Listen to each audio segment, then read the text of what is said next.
after the baby comes out, it's not all over. I have to deliver one more thing. Are we having twins?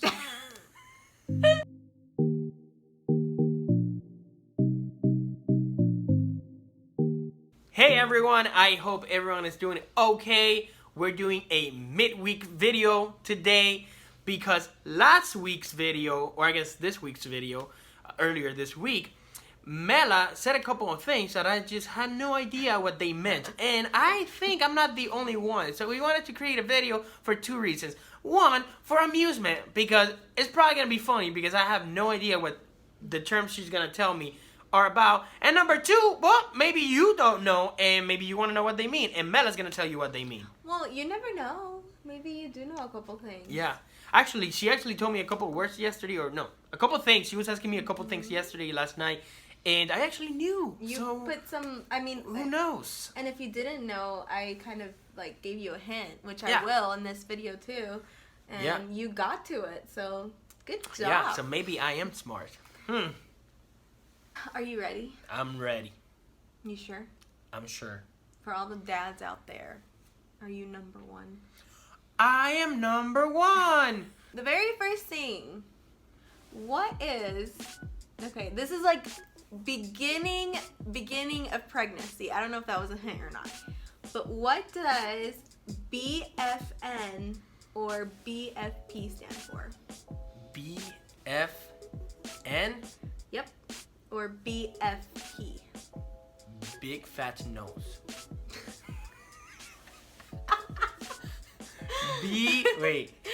No!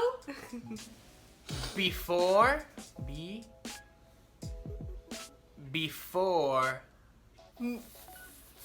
fetus.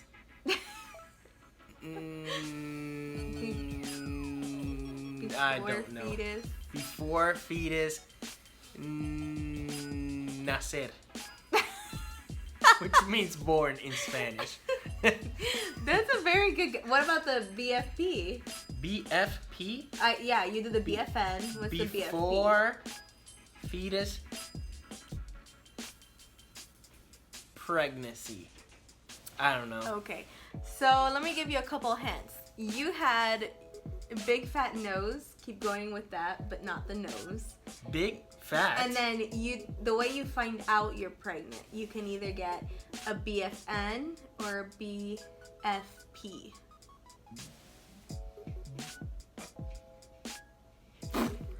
Big fat no. Big fat no? No. So in this test, you're taking a pregnancy test. I don't know. And it gives you either a BFN or BFP. So what do you think the BFP is? P plus. Not every pregnancy test has a plus. Big fat pregnant? Do you give up? I give up. BFN is big fat negative. And BFP is big fat positive. Okay. I was close. No, you were. Especially when you said big fat. And I was like, what? But then you said big fat nose. Because I was thinking of Big Fat Liar, the movie. Oh. Which is one of my favorite movies for some reason. Maybe it came from that. Just kidding. Okay. So, where does the baby live? In the placenta. No. Your uterus. Well, yeah. But what's the little sac called? The water sac. The water sac. There's a more scientific-y term. The baby pees, and that's like what makes it the flamingo. Do you give up? I give up. The amniotic sac. No. Oh yeah, there's no way. The amniotic sac with the baby no in it is connected to the placenta, and the placenta is what gives it nutrients. Yeah. That was close. That's pretty good. Okay. Wait, I can't see. I almost looked at it. Yeah. Well, it's not like you know them anyways. Well, maybe you do. Oh, you don't have the answers in? No, I just have like some terms and then. All right. Okay. So the next one. What doctor do I see? Do you see the No. Like, not the name of our doctor, but like, what is the specialty called? OBGYN. Okay, good. That's a point. But what does OBGYN stand for? OBGYN.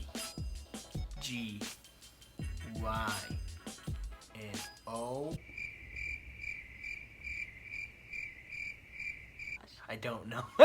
Okay, so the OB part is obstetrics, and GYN is gynecologist. Okay. Okay, all right, OBGYN. Well, at least you got that. Okay, what is the difference between prenatal and postnatal? Pre means before. Post. Before what? Natal. It's not nose. It's pregnant. And postnatal is after the baby's born. Oh, okay. Yeah, that's pretty good. Good job. Next one. What are Braxton Hicks contractions? This one you actually talked about, so that's why I know. Okay, do you remember what I said? It's when you feel pain, like you're about to give birth, but you're really not. Okay, yeah. It's like false labor. It can start pretty early on. I remember that one. Good. All right, awesome. Next one. Woo! Okay.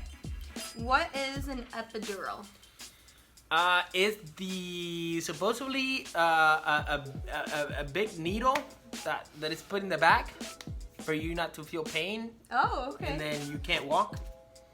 Yeah, pretty good. Woo! Am I gonna get an epidural? Yes. Yeah. Yeah. Yeah, most likely I will. And what does it mean if you have to be induced? You have to go to the hospital early. Let me give you a hint. So, usually doctors will induce labor if you reach like past 40 weeks or if there's complications. Or like they force it, like not force it, but like they're like, okay, you have to give birth. Yeah. And how do they do that? C-section. No. They give you vitamins. I wish. They make you exercise. Maybe it could help, but no, they give you medicine so that it can like start. Hey, do you know the vitamins. medicine? No. Probably not. Pitocin. Pitocin. Alright. I don't know. There's something else along with that, but that's the one that I usually hear. Yeah. All right. What does it mean if the baby is breech? If the baby is breached.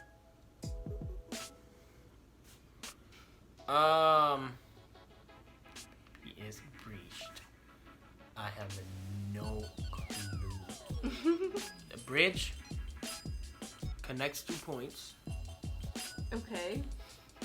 So it means that the baby's not connecting with you? Maybe the baby is not. Receiving the food?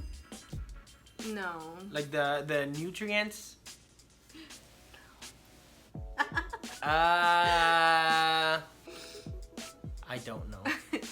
It's when the baby, like, when it's getting closer to labor, you want the baby's head to be facing down, but instead they're like sitting down in their butt, and they can't come out that way. Why is it breached? It's just called breech. All right. I didn't make these up. Good guess. What does, so this is all like in the labor process already. What does crowning mean? Oh, that the baby's coming out. Like, the head is coming out. Like. Yeah, I mean, that's pretty good. Okay. How many centimeters dilated do you have to be before pushing? Before pushing. Yeah, so like there's a magic number that you have to get to. So the max is 10, right? Like the whole thing is 10. Okay. So you start pushing when it's already 7. 7. No. Yeah, it is. No, you have to get to 10 centimeters and then you can start pushing. It's not like a max. It's like where you have to be. Now, if you don't progress, like let's say if you stay at 2, 3, 5, 7 centimeters and there's no progress, what has to happen? C-section. Mm-hmm. Hey, you know that. Okay, this is the last question. All right. After I have the baby, I have to deliver one more thing. What is it? After you deliver one more thing. Yeah, after the baby comes out, it's not all over. I have to deliver one more thing. Are we having twins? That's probably what you would want. But even if you have twins, you still need to deliver this last thing. Milk? No. You want a hint? Uh-huh. So the baby comes out, you cut the umbilical cord. Mm-hmm. What is the umbilical cord connected to? The placenta. Yes! Yeah! You can't leave that in there. Why not? No, that's I think it causes infection and stuff if you leave it in there. Yeah. Mhm. How do you think you did from like a scale of 1 to 10? Listen. I don't want to brag or anything, but I'm a genius. I think you're pretty good. I think like you're I would give you a rating of like a 7. Like there's still things that you can learn. There's still things I can learn too. So Yeah. I think you're pretty good. Yeah. So what we want to know is what were the words that you had to learn or that you learned the first time that you became a parent? That's what we want to know. So just let us know in the comments. And maybe it's something that was not in the list. Maybe we talk about it in the next video. Yeah. All right. Good job. So, yeah. Again. So if you want to see more videos like this one, make sure to subscribe. Make sure you let us know about other words that you learned in the comments. See you on the next video. Bye.